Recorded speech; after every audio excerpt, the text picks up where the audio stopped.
बोलो जयकारा बोल मेरे श्री गुरु महाराज की जय। सभी गुरुमुख प्रेमियों से सप्रेम जय सच्चिदानंद।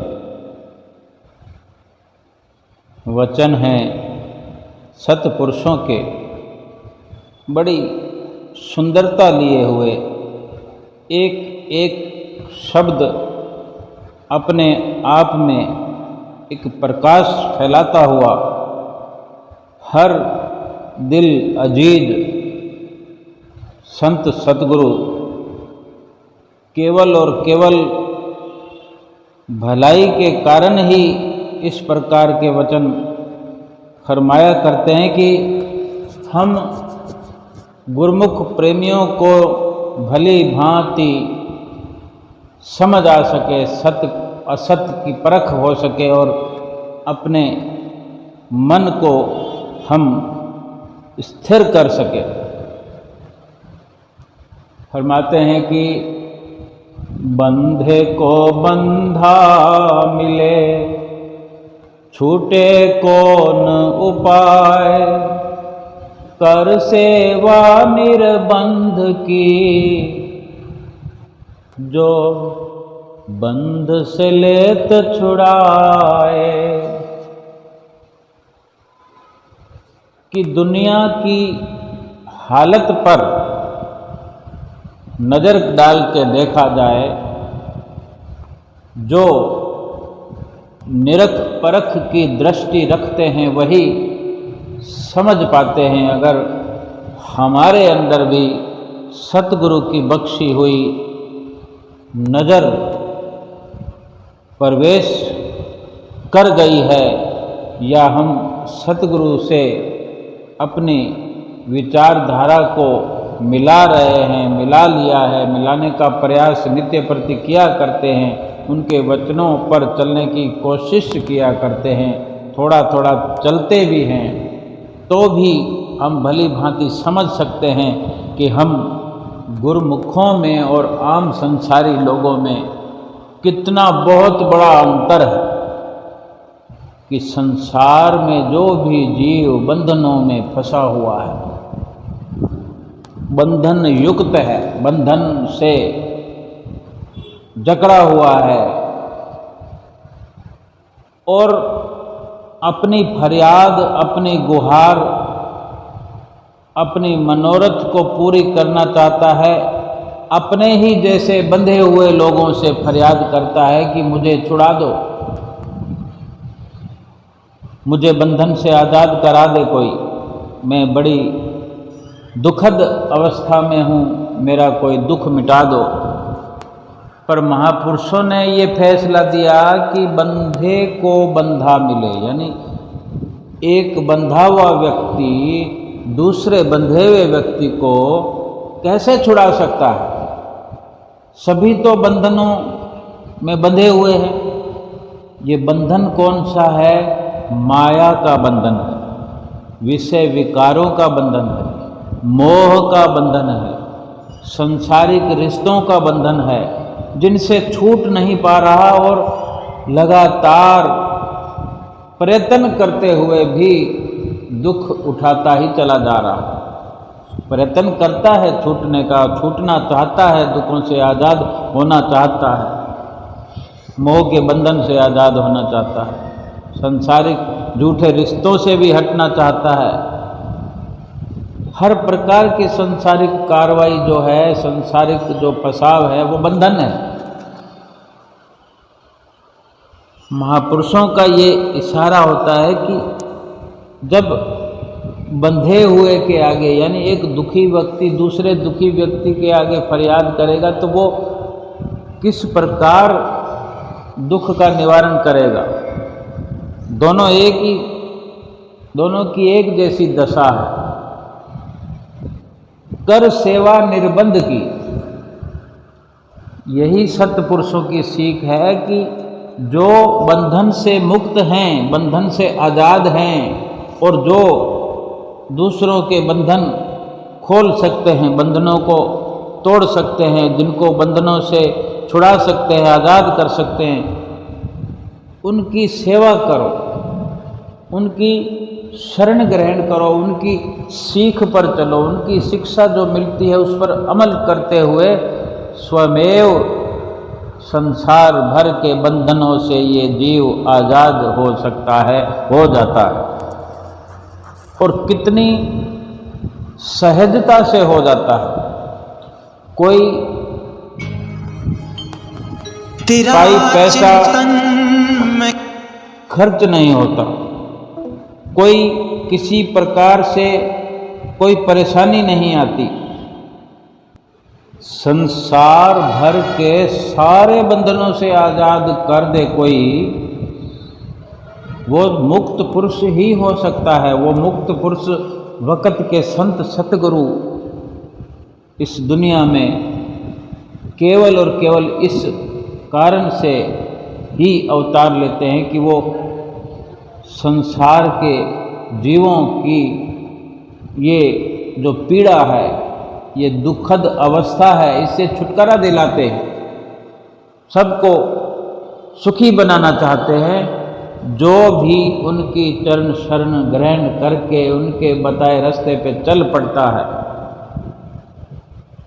वो विरले गुरमुख होते हैं जो इस लोक की सभी सांसारिक संपदाओं का भी सुख प्राप्त करते हैं और सतगुरु की कृपा से आत्मिक लाभ प्राप्त करते हैं, आत्मा का सुख प्राप्त करते हैं, आत्मा को खुशहाल बनाते हैं।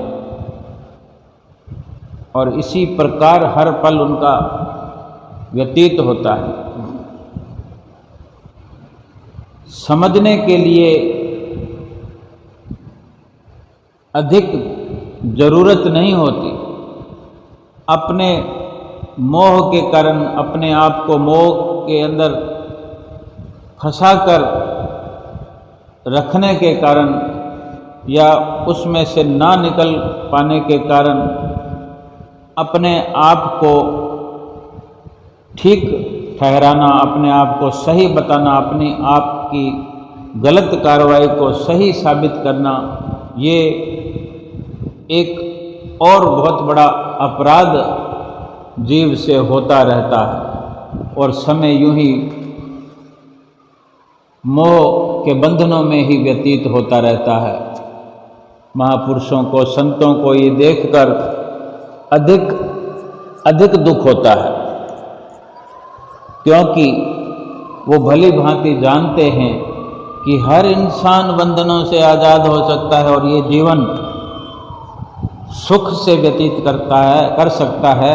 अपने शरीर को भी सुखी रख सकता है, निरोग रख सकता है और अपनी जीवात्मा का जो लाभ मिलना चाहिए उस लाभ को प्राप्त करके सच्ची खुशियों की प्राप्ति इस जीवन में कर सकता है।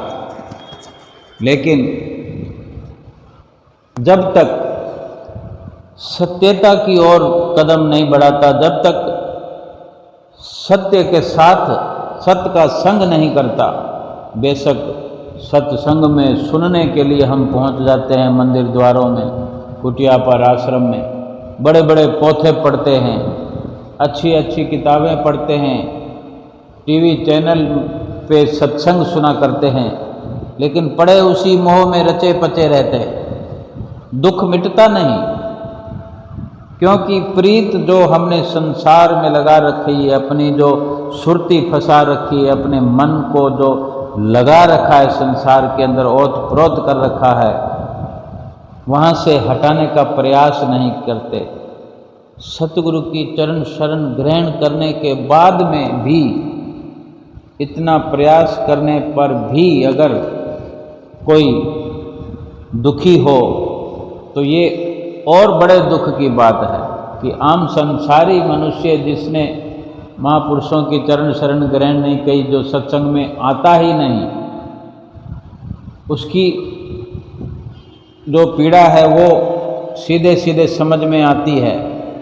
लेकिन जिन्होंने नाम की बख्शिश प्राप्त की है, जो सत्संग में नित्य प्रति जाया करते हैं, सुंदर सुंदर भजन भी बोलते हैं, सुनते हैं,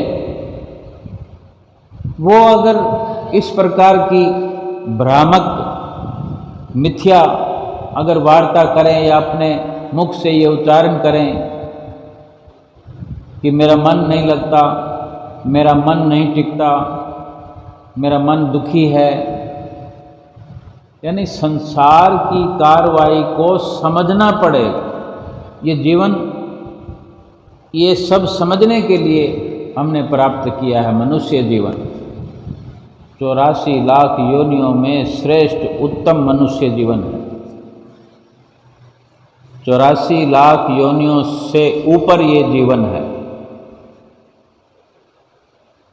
इस बात को समझना हर किसी के लिए जरूरी है कि इस जन्म की लखता कैसे होगी, इस जन्म की पहचान कैसे होगी, इस जन्म की कदर कैसे पड़ेगी कि ये इतना कीमती मनुष्य जीवन जो मिला, कैसे समझ आएगी कि ये क्यों मिला।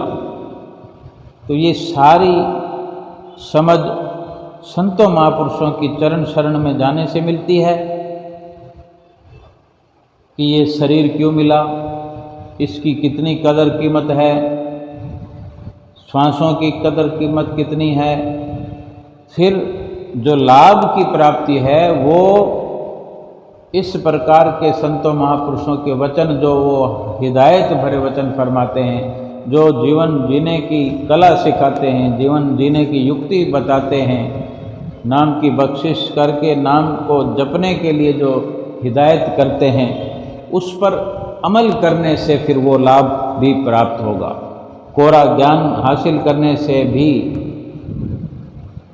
अवस्थाएं नहीं बदलती। जब तक अमली कार्यवाही हम नहीं करेंगे, जब तक नाम की बख्शिश हो गई और नाम को जपेंगे नहीं, नाम को कैसे जपना है वो तरीका नहीं सीखेंगे और बार बार इस पर चिंतन नहीं करेंगे, बार बार इस नाम के बारे में सोचेंगे नहीं, विचारेंगे नहीं, तो इसके जपने की ख्वाहिश कैसे दिल में पैदा होगी कि ये नाम कितना कीमती है, ये नाम कितने असर का है, ये नाम जप कर इन श्वासों को कैसे सफल किया जा सकता है, इस शरीर को कैसे सफल किया जा सकता है, इसकी शरीर की कैसे कदर और कीमत बढ़ जाती है।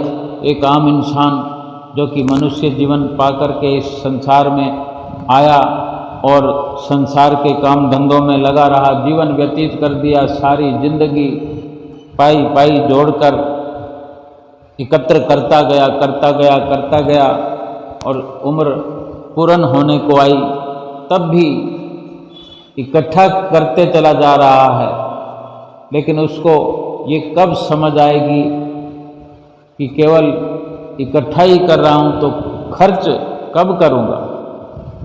जब इकट्ठा करना शुरू करता है तो हर कोई ये विचार करते हुए एकत्र करता है संसार के धन माल पदार्थ, रुपया पैसा, कोठी बंगले कि ये प्राप्त करके फिर आराम से सुख से जीवन व्यतीत करूँगा, इनका लाभ उठाऊँगा। अगर कोई सामान एकत्र किए हैं, मोटर गाड़ी बंगला जो भी है बनाया है, बंगले में रहने का आराम प्राप्त करूँगा। कोई और साधन है उसमें एंजॉय करूँगा, सुख पाऊँगा। रुपया पैसा कमाया है तो इस प्रकार का निर्वाह करूँगा कि मैं सुखी बन जाऊँगा। लेकिन ये ठीक इस प्रकार की कार्रवाई कर ही नहीं पाता। बहुत से प्राणी तो ऐसे हैं कि इतनी धन संपदा ऐश्वर्य होने के बावजूद भी चिंताओं से ग्रस्त, चिंताओं में फंसे हुए ही दुनिया से चले जाते हैं, अलविदा कर जाते हैं। कितना दुखद विषय है। और जो हैं एकत्र करने की होड़ में लगे रहे और अब अगर शरीर बिल्कुल निढाल हो गया है, कमज़ोर हो गया, तो उनकी अवस्थाएं देखकर महापुरुषों को तरस आता है कि जिस बंगले को, कोठी को बनाया, उस बंगले में भरपूर प्रयास करने के बावजूद भी उसमें रहने का सुख नहीं भोग पाते। बहुत से लोग ऐसे दुनिया में हैं। कि निम्न स्तर की वो जीवन शैली में जीते हैं, क्योंकि उस बंगला बनाने वाले की आंखों के सामने ही देखते ही कितने लोग उसमें काबिज हो जाते हैं। जब परिवार बढ़ता रहता है, बंगले की रचना इस प्रकार से हुई होती है, उसका सौंदर्य देखते ही बनता है, उसकी चमक दमक आसमान की बुलंदियों को छू रही है। लेकिन फिर जब परिवार बढ़ता है, अलग अलग विचारधारा के लोग उसमें शामिल होते रहते हैं। पुत्र बड़े हो जाते हैं, पुत्रियां बड़ी हो जाती है, फिर दामाद आ जाते हैं, बहुएं आ जाती हैं, भरा पूरा परिवार हो जाता है। सबके विचार भिन्न भिन्न हो जाते हैं, और जो बंगले को बनाने वाला ख्वाहिशमंद इंसान जो सुख पाने की ख्वाहिश को लिए हुए बंगला बनाता है, उसके लिए वो सुख उस बंगले में ढूंढने से भी नहीं मिलता। महापुरुषों ने सबसे अहम फैसला दे दिया कि संसार में सुख है ही नहीं। अब हम इंसान अगर पच मरे, माथा पीट ले अपना, तो संसार के सामानों में, बंगलों रंगलों में, मोटर गाड़ियों में, हवाई जहाज में, हेलीकॉप्टर में कहाँ से मिलेगा सुख? जब महापुरुषों ने फैसला दे दिया कि संसार में सुख है ही नहीं, तो मिलेगा कहाँ से? जो चीज़ जहाँ है ही नहीं वो वहाँ कैसे मिलेगी? लेकिन ये महापुरुषों का हर पल इशारा होता है कि इसी संसार में अगर सुख चाहिए तो अपने युक्ति के द्वारा, यत्न के द्वारा, क्योंकि सुख तो सीधे सीधे सरलता भरे वचन होते हैं कि सुख तो भगवान के नाम में है, सुख भक्ति में है, सुख भक्ति को करने में, नाम को जपने में, सच्चाई पर चलने में, सत्य सुनने में है, सत्य कहने में है, सत्य के साथ रहने में है। और इन सब को करने के लिए कोई संघर्ष, कोई परिश्रम करने की जरूरत नहीं है।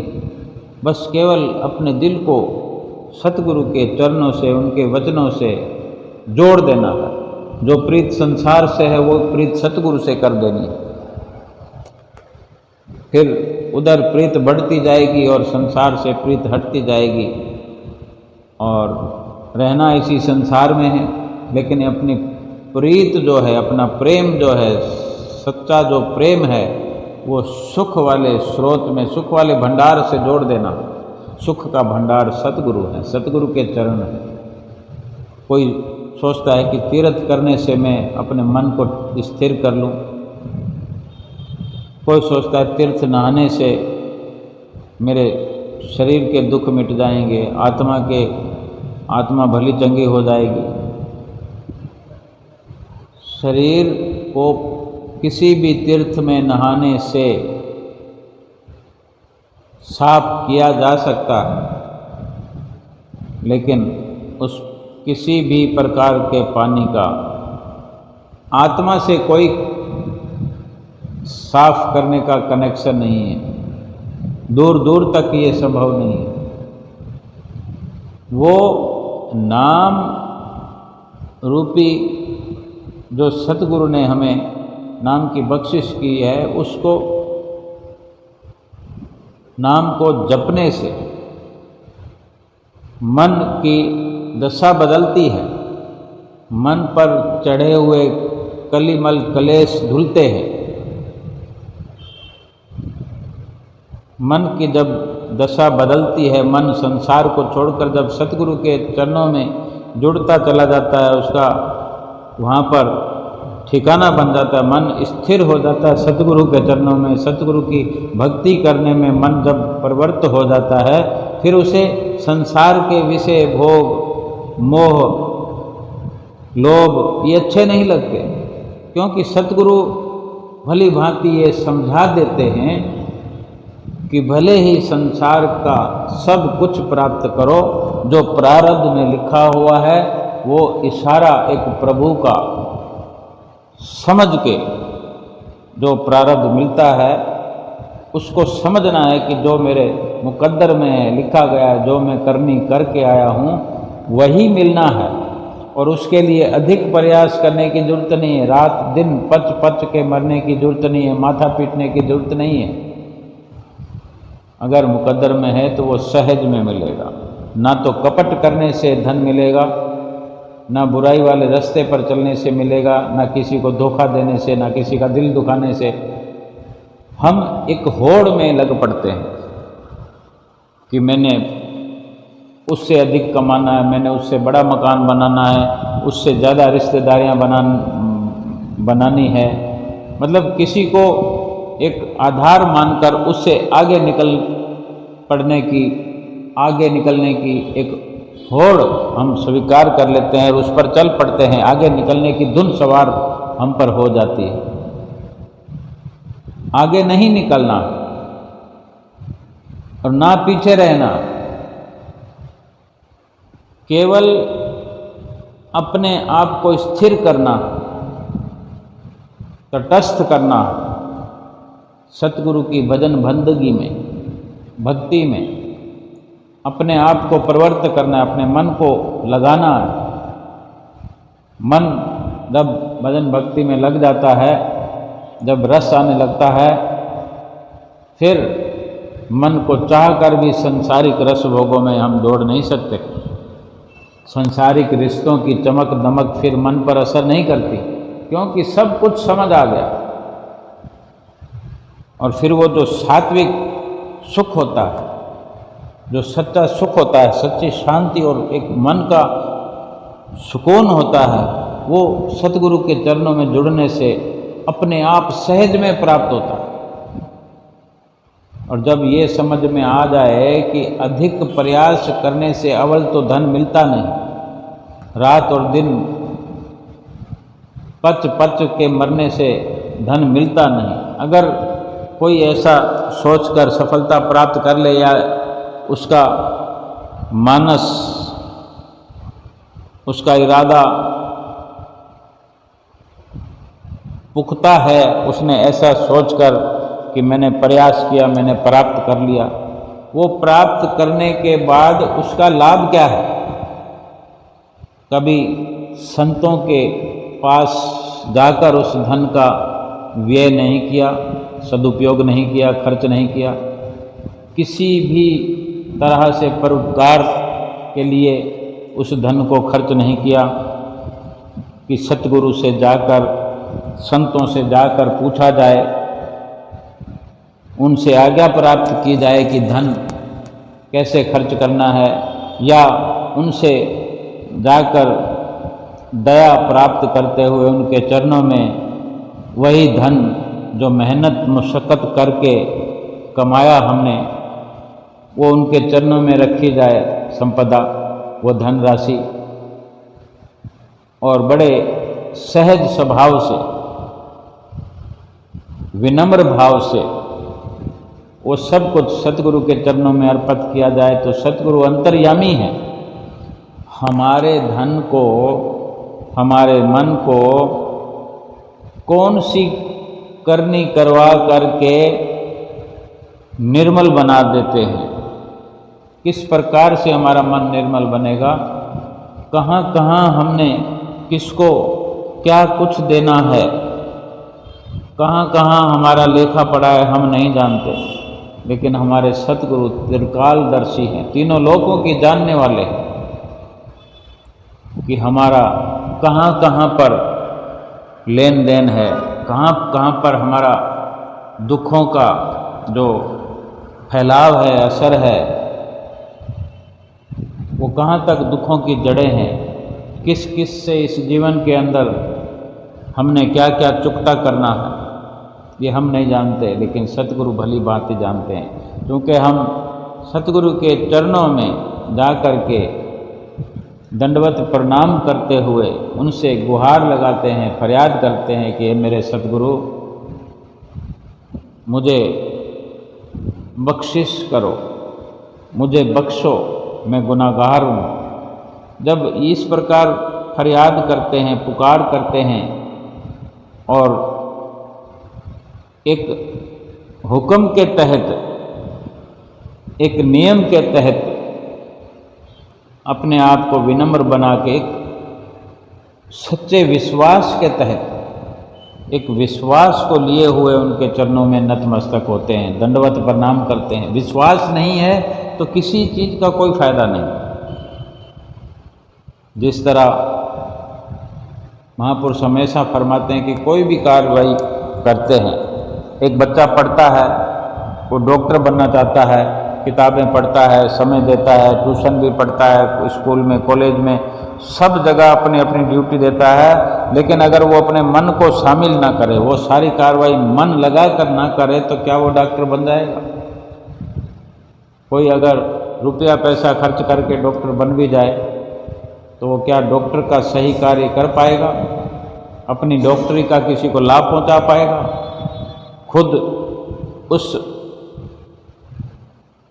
तरक्की का जो जामा पहना उसने, एक डॉक्टर का जो खिताब उसने हासिल किया, डॉक्टर का जो पद प्राप्त किया, क्या उससे कोई सुकून प्राप्त कर पाएगा, कोई शांति प्राप्त कर पाएगा कि मैंने इतने लोगों को दुखी से सुखी बनाया, शारीरिक परेशानियों से उनको आज़ाद किया, उनके दुख मिटाए, किसी का ऑपरेशन किया, किसी को दवा दी? अगर सही नियमों से पढ़ाई करके डॉक्टर बने हैं और मन में एक मन लगा के वो सारी कार्रवाई की है, तो जो डिग्री मिली, जो पद डॉक्टर का मिला, वो प्रैक्टिकल अनुभवों के आधार पर मिला, तो हमारे काम में कोई खामी नहीं हो सकती। इसी प्रकार संत महापुरुष समझाते हमें कि हमने नाम की बख्शिश ली, नित्य प्रति दंडवत प्रणाम करते हैं, माथा टेकते हैं, सतगुरु सतगुरु करते हैं, और मन के अंदर अपने भीतर में अपने ही इष्ट देव सतगुरु पर अटल विश्वास नहीं है, विश्वास है ही नहीं। किसी के कहे कहाए अगर चले गए, कुटिया पर चले गए, आनंदपुर में चले गए, हमारी जो मेहनत हुई, हमारा जो शरीर लगा, गाहे बगाए, मन भी आता रहा, भागता रहा, इस प्रकार की प्रक्रिया होती रही, लेकिन अटल विश्वास नहीं है तो वो मन संपूर्ण कभी लगेगा नहीं, या फिर मन को हमने लगाया नहीं। जब तक मन को लगाने का अथक प्रयास नहीं करेंगे, जब तक अटल विश्वास पैदा नहीं होगा। फरमाते हैं महापुरुष की सिमरन का लाभ नहीं होता, ये आनंद नहीं मिलता, तो हमारा जो शरीर है वो बैठता है, शरीर जो है सत्संग में जाता है, शरीर जो है दर्शन करने जाता है, लेकिन मन कहीं और होता है। मन दिया कहीं और को, और तन संतन के संग, कहे कबीर कोरी गजी कैसे लागे रंग। कोरा कपड़ा होता है, अगर उसको रंगवाना चाहें हम रंगरेज से, तो वो जब रंगता है तो उसको कोरे कपड़े को यूं ही नहीं रंग देता, पहले उसको पानी में डालकर उसकी जो कड़क होती है, कड़कपन होता है, उसको उससे आज़ाद करना होता है कपड़े को, उस कड़क से, कड़कपन, कड़फ, उसको उस कड़कपन से कपड़े को धो करके, फ्री करके, फिर उस पर रंग जब चढ़ाया जाता है तो सहज में सरलता से बड़ा पक्का रंग चढ़ जाता है, फिर उतरता नहीं। इसी प्रकार जब हमारा मन हमारे शरीर के साथ भजन सुमरण में लगे, जब दंडवत कर रहे हो तो मन उसमें लगे, अटल विश्वास हो, तो वो मुकम्मल दंडवत प्रणाम होता है। श्री आरती पूजा करते हैं, मन लगे उसमें, अटल विश्वास के साथ करें आरती। श्री आरती पूजा सही मायने में वही हुआ करती है, श्री आरती भी वही है, दंडवत प्रणाम का भी तभी लाभ है। इसी प्रकार भजन अभ्यास करते हैं तो मन को लगाने का सतत प्रयास जारी रहना चाहिए, लगातार प्रयास करते रहें कि मन को लगाकर छोड़ना। तो मन जल्दी से जल्दी लग जाएगा। जब ठान लिया अटल विश्वास से, एक जज्बे से, एक जज्बा अपने अंदर काम कर रहा है कि मन को लगा कर छोड़ना है, तो मन भी कमज़ोर हो जाता है। अपनी इधर उधर भागने की प्रवृत्ति को रोक करके तुरंत सतगुरु के चरणों में, सतगुरु की सेवा में, उनकी भक्ति में लग जाता है और उधर से सुकून की लहरें और चारों ओर सच्चे आनंद की चहल पहल हो जाती है। आनंद का एक सुरक्षा कवच बन जाता है, घेर लेता है आनंद। ऐसे गुरुमुख प्रेमियों को जो अटल विश्वास से दंडवत प्रणाम करते हैं, अटल विश्वास से जय सच्चिदानंद का उच्चारण करते हैं, अटल विश्वास से श्री आरती पूजा करते हैं, अटल विश्वास से अपने सतगुरु के दर्शन करते हैं, उनकी आँखों में झांक कर अटल विश्वास से देखने का प्रयास करते हैं कि कितनी गहराई है आप जी की आँखों में, कितना नूर झलकता है उनकी आँखों से, उनके मुखारविंद से, उनके चेहरे से। एक आनंदमयी मुद्रा के अंदर सतगुरु हर समय अपने प्रेमियों से मुखातिब होते हैं। कितने उन्हें कार्य करने होते हैं, कितने संसार के दुख मिटाने होते हैं, कितना उनका परिश्रम होता है, कितना अथक प्रयास वो हर पल किया करते हैं। उनको तो कुछ नहीं चाहिए उसके बदले में, कोई परिवार नहीं है उनका, कोई बाल बच्चे शादी करने के लायक नहीं हुए हैं। उनके तो हम गुरुमुख ही सारे के सारे सब परिवार हैं, हम ही उनके बच्चे हैं जिनकी उन्होंने बच्चों की शादियां भी करनी है, लालन पालन भी करना है, उनका रख रखाव भी करना है, उनके जीवन में जो भी दुख सुख आएंगे आते हैं उनका निवारण भी करना है, क्योंकि उन्हीं से उनका संबंध है, यही उनका संसार है। सतगुरु का संसार तो उनके गुरुमुख जन है, सतगुरु का परिवार तो उनके गुरुमुख जन है। और गुरुमुख जन भी यही समझे कि मेरे तो केवल सतगुरु हैं, सतगुरु से बढ़कर मेरे लिए दुनिया में कोई नहीं है। जब दंडवत करें तो इस प्रकार से करें कि आपसे बढ़कर मेरे लिए कोई नहीं है। अगर हमने आपके आगे दंडवत किया है तो हमने आपको समर्पण कर दिया, अपने आप को आपके चरणों में समर्पण कर दिया। फिर 2 घंटे बाद फिर समय मिलता है, फिर से दंडवत करते हैं, फिर 4-5 घंटे के बाद में फिर समय मिलता है, फिर दंडवत करते हैं। हर दंडवत प्रणाम के अंदर ऐसा विचार करें, ऐसी सोच रखें कि आप जैसा तो कोई है ही नहीं दुनिया में, सतगुरु जैसा कौन है दुनिया में। सतगुरु की जो क्षमता है, सतगुरु की जो अनुभव शैली है, ऐसा कौन है दुनिया में? कोई तो नहीं है, कोई भी नहीं है। क्योंकि उनको ना तो कुछ हमसे चाहिए, ना उनको कुछ लोभ है, ना उनको कुछ इकट्ठा करना है, ना उनको हमसे कुछ प्राप्त करना है। उनको तो देना ही देना है, सुख ही सुख बरसाना है अपने गुरुमुख प्रेमियों पर। वो हर प्रकार से त्याग करते हैं, अपने सुख का त्याग करते हैं, अपने आराम का त्याग करते हैं, अपने शरीर की हर पल कुर्बानी करते हैं। अपने शरीर को दुखी करके भी, अपने शरीर को आराम से वंचित करके भी हम जैसे गुरुमुखों को आराम करवाते हैं, आराम से सुलाते हैं, जब चाहें जब सोना चाहते हैं। कोई गुरुमुख कह नहीं सकता कि मुझे नींद नहीं आती। अटल विश्वास हो, अटल आस्था हो, सतगुरु से सच्चा प्यार हो, वो कोई कह नहीं सकता कि मुझे नींद नहीं आती, मेरा मन नहीं टिकता, मुझे सुकून नहीं है, शांति नहीं है, मैं क्या करूं। ऐसे विचार उसके अंदर आ नहीं सकते, क्योंकि वो सब कुछ भरपूर उसको मिल गया, मिलता रहेगा। और उसी भरपूर सुख के अंदर ही गुरुमुख अपना हर पल व्यतीत करता है। क्योंकि सतगुरु से जुड़ने के बाद तो कोई संशय भ्रम रहते ही नहीं, कोई दुख कलेश रहते ही नहीं, रहता है तो केवल और केवल सच्चा आनंद, सच्चा प्रेम। हर पल सुख की घड़ियां नसीब होती है, हर समय खुशी की बात होती है, अपने बाहर भी खुशियाँ, अपने अंदर, अपने भीतर भी खुशियों का एक संसार नज़र आने लगता है। और सतगुरु हमारे जीवन को बनाने वाले दातार,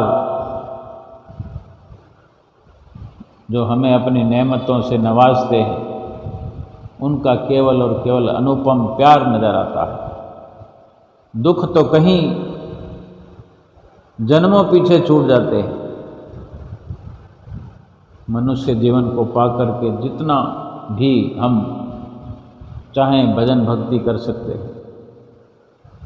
सतगुरु को सौंप देना, जो हमारे पास कुछ भी है, धन जो हम चाहते हैं मत्था टेकना कि हम श्री गुरु महाराज जी को समर्पित करते हैं, उसके बदले में जो आशीर्वाद मिलते हैं, हमारा लोक परलोक संवर जाता है। और जो खुशियाँ मिलती है वो ऐसी है कि बिना धन से, बिना मेहनत से वो खुशियाँ मिलती है जो कोई अरबपति खरबपति बाजार से खरीद नहीं सकता। बिना सतगुरु की चरण शरण जाए बिना वो प्राप्त कर नहीं सकता खुशियाँ। और जिनको सतगुरु की शरण मिली है उनको करोड़ों अरबों लाखों की ज़रूरत नहीं है। वो जिस वक़्त, जिस समय, जहाँ भी है, जिस भी स्थिति में, परिस्थिति में है, श्री गुरु महाराज जी ने नाम को प्राप्त करने की ये कितनी अनुपम लीला रचा रखी है। और नाम को प्राप्त करने पर श्री गुरु महाराज जी साथ में ही जोर देते हैं कि नाम को जपना है और इतना समय लगाना ही लगाना। जो गुरमुख उनके वचनों पर चल पड़ा है वो तो यही सोचता चले जाएगा कि वाकई मुझे श्री गुरु महाराज जी के आज्ञा पालन करना ही करना। अगर उन्होंने 2 घंटे भजन कहा है तो करना ही करना। 5 नियमों की पालना कही है, बताई है, तो वो करने ही करने।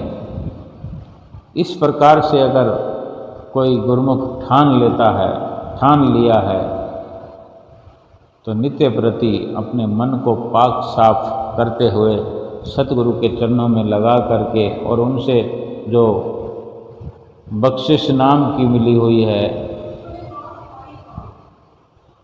उसको जपते रहो, नित्य नियमों की पालना करते रहो।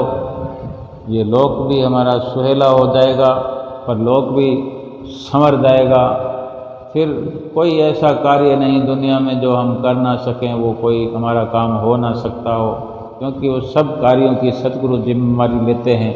और सतगुरु है जो हमारे हर दुखों से हमें छुड़ाते हैं, बंधनों से मुक्त कराते हैं, हमारे बंधनों को काट करके निर्बंध बनाकर अपने साथ में मिलाने का हर जो संभव प्रयास है वो करते हुए हमारी जीवात्मा को अपने साथ में मिला करके अपने निज धाम ले जाते हैं। बोलो जयकारा बोल मेरे श्री गुरु महाराज की जय।